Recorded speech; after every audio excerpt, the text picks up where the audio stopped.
Good morning mga kaswabe! Araw na naman ng linggo. Sideline muna tayo sa Lalamove at Grab Express. Okay mga kaswabe, gaya ng dati, trip A natin, reset na 0. Yan, para mamayang gabi, alam natin kung ilang kilometers ang nandar natin ngayong araw na to. Tapos full tank na tayo, ngayong umaga.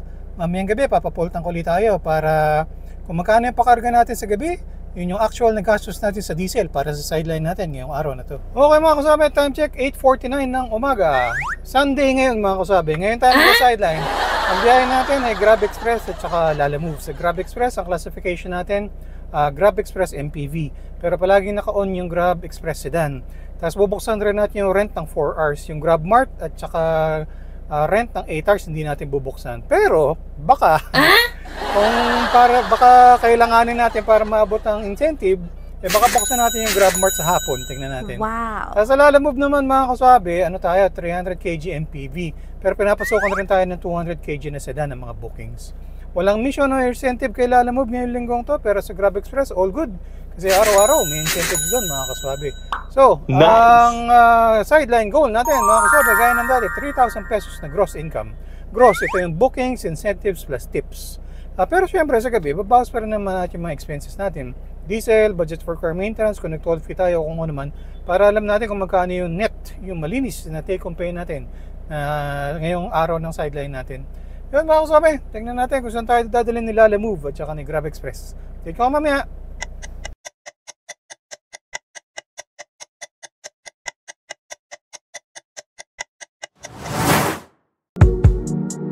Okay mga kasama, time check 9:52. Dito na tayo sa may Chino Roces, sa may Makati. Bali nagkapang tayo mula dun sa gasoline station. Nagkapang na tayo papunta dito kasi nga mahina ang booking kasi nga Sunday. May pumasok na booking mga kasabi, 3 kilometers away dito sa Makati na pagdadalan sa may Ayala Mall, sa may Macapagal Boulevard. May note siya, inova raw siya sana kasi medyo malaking kakarga. So, tingnan natin kung nagkakarga ng mga kasabi. Paid by GrabPay ito. Booking number 1 mga kasabi. Update ako mamaya.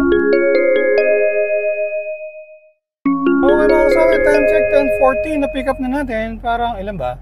2 medium-sized boxes, 2 maliit na boxes, tapos isa na salamin na naka-frame. Tapos nakabalot naman siya na maayos, kaya lang medyo mahaba. So butin lang, sakto siya dun sa likuran mga kaswabe. All goods.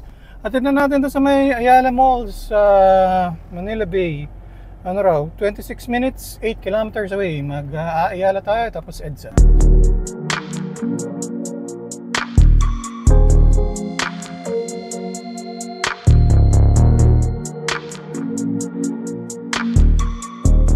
Okay mga kasama, time check 10:48. Na-drop na natin yung mga stuff dito sa may Ayala Malls, Manila Bay. All goods, paid by GrabPay naman yun, kaya wala tayong siningin na cash. So, hanap tayong paparadahan natin mga kasabi. Bang-bang tayo ng next booking natin. Okay mga kasabi, time check 11:45. Dito tayo sa Makati uli. Pumasok na booking mga kasabi, 1.1 km, 6 minutes away. Dito sa Makati, pipick up tayo ng cake. Ang pagdadalan raw sa may Del Monte, Quezon City. Dito kayo mamaya mga kasabi. Booking number 2, paid by GrabPay uli. Okay mga kasabi, time check 12:05. Na-pick up na natin yung cake. Bumaba tayo dun sa basement ng itong hotel. Tapos pinick up natin sa loob yung cake. All good mga kasabi. Hatid na natin to 16 kilometers away, 40 minutes sabi ni Waze. Sa may Quezon City tayo pupunta, San Francisco del Monte. Booking number 2 natin for today mga kasabi. Dito tayo sa Makati.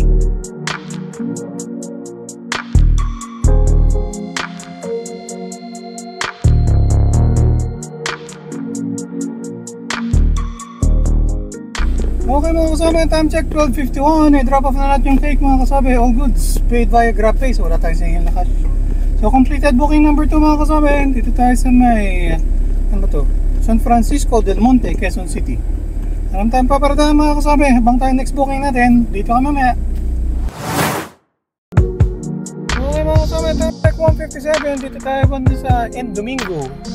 Lapit na tayo sa San Juan. May pumasok na booking mga kasabi, 1 kilometer away, 5 minutes. Sa may Gilmore, tapos dadalhin raw natin sa Binondo. Pick up muna natin mga kasabi, booking number 3. Okay mga kasabi, time check 2:09. Na-pick up din natin mga kasabi. Ito lang siya, cake. Dalhin na natin mga kasabi, 8.7 kilometers, 38 minutes away. Punta tayo ng Binondo, Manila. Okay mga kasabi, dito tayo sa may Broadway, kakaliwa tayo na E. Rodriguez Senior Avenue mga kasabi. Update ko muna kayo sa ating segment. Ang ating segment na... Ano? Ang pasalubong ni Kaswabe. Okay mga kasabi, may nadaanan tayo eh. Namimita sila doon na puno, tapos nakatumpok-tumpok. So, ito yung pasalubong natin mga kasabi. Mangga. Yan, bagong pitas mga kasabi. Yun, gusto ito na Mrs. Suave mga kasabi. Lalagyan niya ito ng asin o kaya bagoong. So, yung pasalubong natin mga kasabi. Mangga.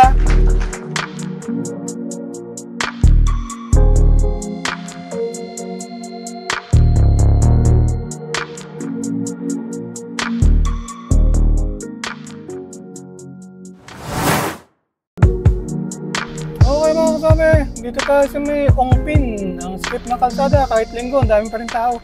Naibaba na natin yung cake mga kasabi, binabaan na lang dito ni ma'am. Pagkatapos, habang naghihintay tayo, may dumating na booking mga kasabi, 3.3 kilometers doon sa may Bacobo, sa Ermita, Manila. Pipick up ulit tayo ng cake, nakakailang pick up na tayo doon eh. Kasi pagdadalan sa may Pasig.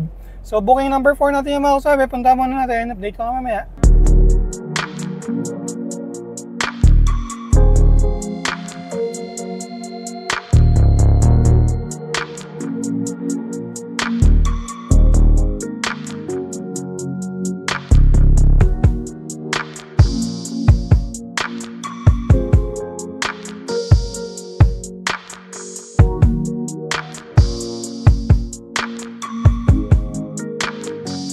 Okay mga kasabi, time check, sakto, 4 PM. Na-drop off na natin yung mga kasabi, yung cake. Bali, inaabangan tayo ni ma'am dun sa baba. So, sakto. All goods mga kasabi. So far, wala pa tayo yung booking na, na cash. So, puro paid via GrabPay lahat mga kasabi. Anong time paparata mga kasabi? Dito tayo sa Pasig, abang tayo next booking natin. Okay mga kasabi, abang tayo naghahanap ng booking. Update ko muna kayo sa ating segment. Ang ating segment na... Ano ang masasabi ni Kaswabe? Okay mga kasabi, meron tayong isang Kaswabe, si Sir Project Kaloy. Ang tanong niya, Boss, paano po compute sa maintenance na expenses? Okay, ang masasabi ni Kaswabe... Ako mga kasabi, binabudget ko 300 pesos kada biyahe, no?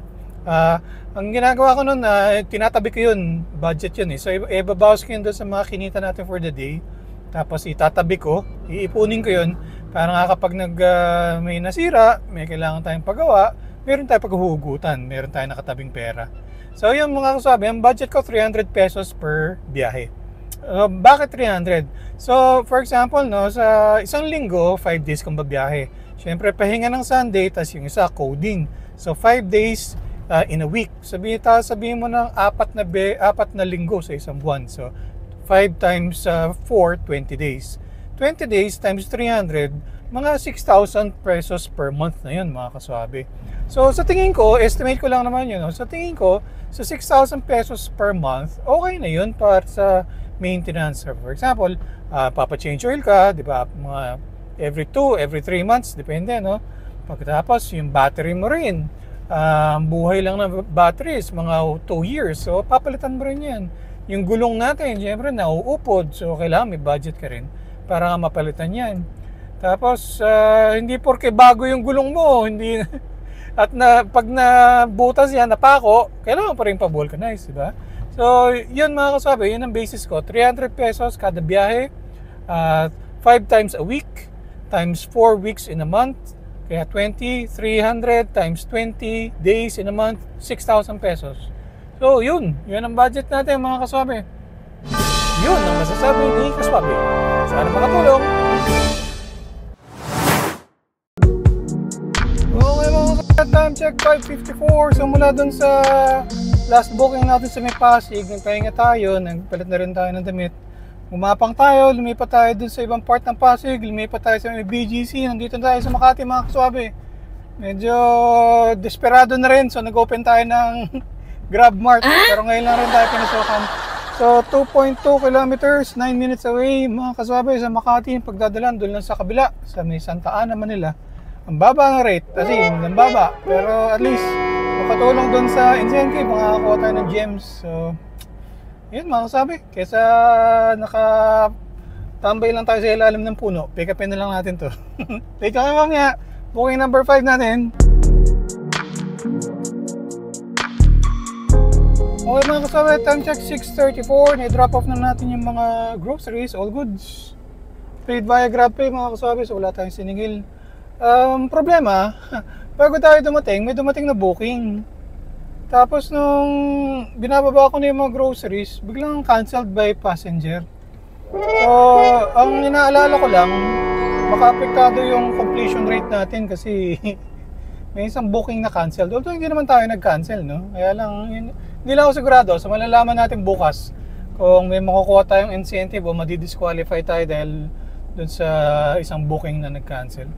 Dito pa rin tayo sa may Santa Ana, Manila mga kasabi. Abang-abang tayo ng next booking pero baka gumapang na rin tayo pa uwi kasi tumal eh. Umagon na rin tayo sa Lalamove. Tingnan natin kung may makukuha tayo. Hindi ka mamaya. Okay mga kasabay, naka 127 kilometers tayo ngayong araw na to. Tapos nakapagpa-full tank na tayo, full tank tayo ng umaga, tapos ngayong gabi full tank ulit. Yung pakarga natin ngayong gabi, yun yung actual na gastos natin sa diesel para sa sideline natin ngayong araw na to. Okay mga kasabay, time check 7:52 ng gabi.